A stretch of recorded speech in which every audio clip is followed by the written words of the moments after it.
જોઈશું પૂર્ણ સંખ્યાઓની નીચે લખેલી ગાણિતિક ક્રિયાઓના સંદર્ભમાં જૂથના ગુણધર્મો એસોસિએટિવ પ્રોપર્ટી સંબંધિત ગેરસમજો।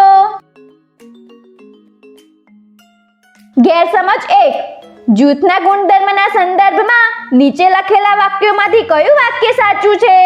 પૂર્ણ સંખ્યાઓ એટલે કે હોલ નંબર માટે સરવાળો એટલે કે એડિશન અને ગુણાકાર એટલે કે મલ્ટીપ્લિકેશન એ જૂથ એટલે કે એસોસિએટિવ છે। આ સમજની મૂંઝવણના કારણે જૂથના ગુણધર્મનો ઉપયોગ ખોટી રીતે કરાય છે અને 8 + 4 × 2 ને 8 + 4 × 2 બરાબર માની લેવાય છે। આ સમજથી વિકલ્પ 1 ખોટો જવાબ આપવામાં આવેલ છે। જૂથના ગુણધર્મની સાચી સમજ ન હોવાના કારણે વિકલ્પ 2 જેવી ભૂલ પણ કરી શકીએ છીએ। પૂર્ણ સંખ્યાઓના ભાગાકારમાં જૂથનો ગુણધર્મ જળવાતો નથી, પણ ઘણીવાર ભાગાકારની પ્રક્રિયાને સરળ બનાવવા માટે આ ગુણધર્મનો ઉપયોગ કરી શકાય છે। આ ખોટી સમજથી વિકલ્પ 3 જવાબ આપી શકાય છે।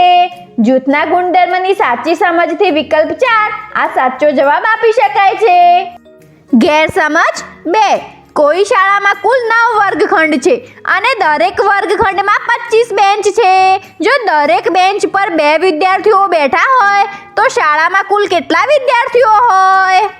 આ પ્રશ્નને રમેશે 9 × 25 × 2 આ પ્રકારે ઉકેલ્યો અને ગગને 9 × 25 × 2 આ પ્રકારે ઉકેલ્યો।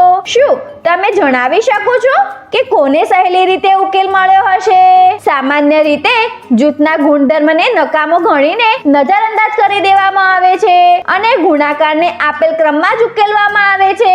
આપેલા ઉદાહરણને 9 × 25 × 2 આ રીતે ઉકેલવાનું અઘરું છે કારણ કે પહેલા 9 × 25 કરવા પડશે અને આવવાવાળા જવાબ 225 નો 2 થી ગુણાકાર કરવો પડશે।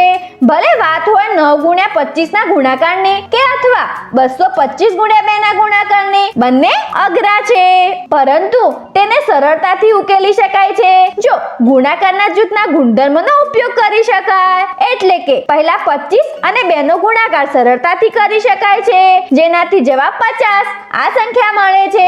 પછી 9 અને 50 નો ગુણાકાર કરીશું જેનો જવાબ 450 સરળતાથી મળી શકે છે। એટલા માટે ગગનને જવાબ સરળતાથી મળ્યો હશે, રમેશને નહીં।